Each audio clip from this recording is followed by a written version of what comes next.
안녕하세요. 리사 별이온입니다. 최근 흥미로운 뉴스가 있었죠. 미국 플로리다주 경제가 1조 8천억 달러에 달하며 한국 경제를 턱 밑까지 추격했다는 소식입니다. 겉으로 보기에는 눈부신 성공 사례로 해석될 수 있습니다. 네, 표면적으로는 활기찬 경제 성장으로 보입니다.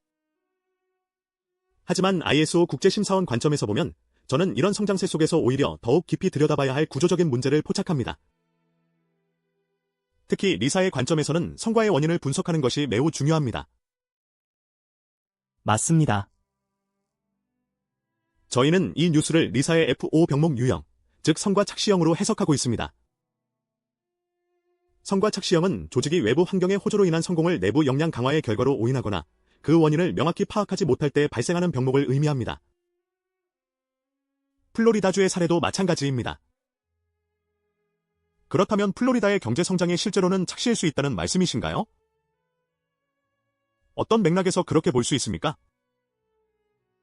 성장이 곧 실력이라는 착각이 문제의 시작입니다.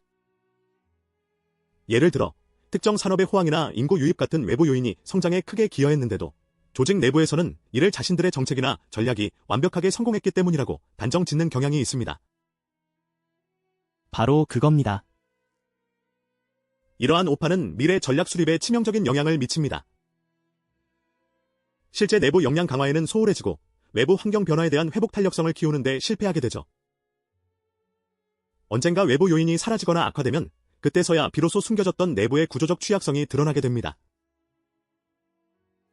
외부 환경이 좋을 때는 문제가 가려져 있다가 환경이 나빠지면 문제가 터져 나오는 것이군요. 구체적으로 어떤 위험으로 이어질 수 있을까요?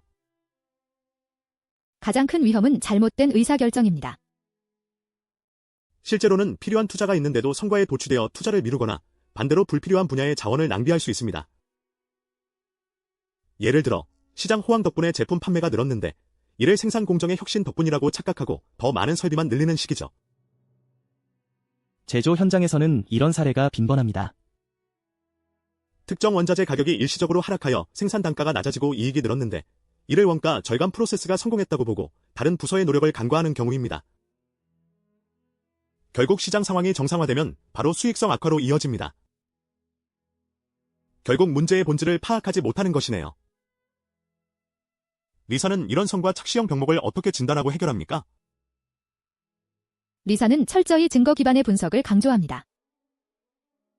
성과의 원인을 내부 역량 요인과 외부 환경 요인으로 명확히 구분하고 각 요인의 기여도를 객관적인 데이터로 분석합니다. 경영 검토 과정에서 이러한 분석 결과를 필수적으로 반영하도록 구조화하는 것이 핵심입니다. 단순히 매출이 늘었다는 보고를 받는 것이 아니라 왜 늘었는지, 무엇이 가장 큰 영향을 미쳤는지에 대한 인과관계 분석이 선행되어야 합니다. 그렇지 않으면 잘못된 KPI를 설정하거나 직원들이 엉뚱한 목표를 향해 달려가게 될 수도 있습니다. 제조업 현장에서는 이런 성과 착시형 병목이 어떤 식으로 나타날 수 있나요? 조금 더 현실적인 예시를 들어주실 수 있을까요? 네. 가령 한 자동차 부품 회사가 특정 부품의 납기 지연으로 골머리를 앓고 있었는데 경쟁사의 공급망 문제가 터지면서 오히려 자사의 재고가 소진되고 납기가 맞춰지는 현상이 발생했다고 칩시다. 이 회사가 이를 우리의 생산 계획 최적화 덕분이라고 착각한다면 실제로는 불안정한 내부 공정 문제를 방치하게 되는 거죠. 결국 외부 환경에 의해 일시적으로 문제가 가려진 것일 뿐 근본적인 병목은 해결되지 않은 채 잠복해 있는 겁니다. 그래서 리사는 호황은 구조를 숨기고 위기는 구조를 드러낸다는 통찰을 강조합니다. 성과가 좋을 때일수록 더욱 냉정하게 내부 구조를 들여다봐야 합니다. 정말 중요한 말씀이시네요. 위기가 닥치기 전에 스스로의 구조를 점검하는 것이 필요하다는 의미군요.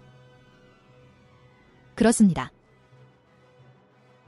ISO 9001 표준에서도 조직의 상황 이해, 리스크 및 기회 분석, 그리고 경영 검토를 통해 이러한 성과 원인 분석을 체계적으로 수행하도록 요구하고 있습니다.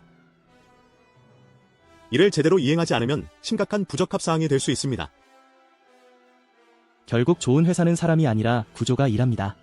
문제가 생겼을 때 누구의 책임이냐를 묻기보다 어떤 구조가 이런 착시를 만들었는지 파악하고 개선하는 것이 지속 가능한 성장의 핵심입니다. 개인의 역량에만 의존해서는 안 됩니다. 네, 리사의 사람이 아니라 구조라는 철학이 성과 착시형 병목에 어떻게 적용되는지 명확히 이해가 됩니다. 호황일수록 방심하지 않고 냉철하게 우리 조직의 성과 원인을 분석해야겠습니다. 오늘 말씀 감사합니다. 감사합니다. 감사합니다.